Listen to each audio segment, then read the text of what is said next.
ji abich owito ngimagi e masira mar sianyruok mar lowo e gwenge ma Kapkombe manie kaunti ma Baringo bang' koth mapek chwe otieno ma piny orugodo kawuono.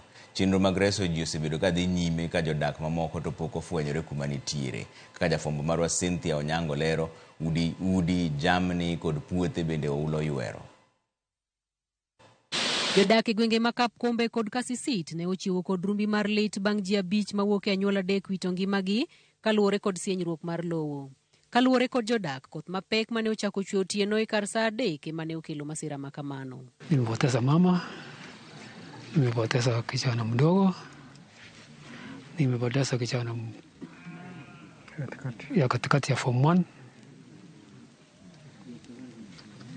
So mimi ndio nasikia uchungu sana.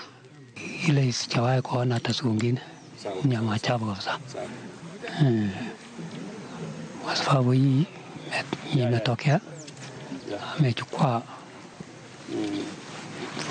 watu wanne safari moja. One of them was a child of 13 years old at Chebogel village, and the rest were adult, 3 adults from Chebogel and 1 adult woman from Kapkombe village.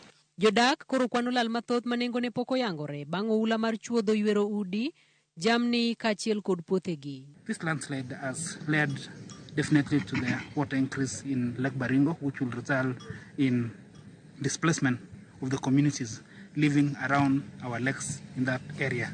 So we like to urge the people in these areas where the landslides have affected them to move to safer grounds. There is a primary called Kasisit, where they can reside for the time being until the situation normalizes, because as you can see it is very sloppy and the rains are continuing. Jodak ma Chebogel, Kapkombe, kaachiel kod Kasisit e gweng' ma Kipsaraman okwa mondo bed akichani mar luoro nitie ni ka koth omedo chwe to sienyruok mar lowo nyalo medo timore.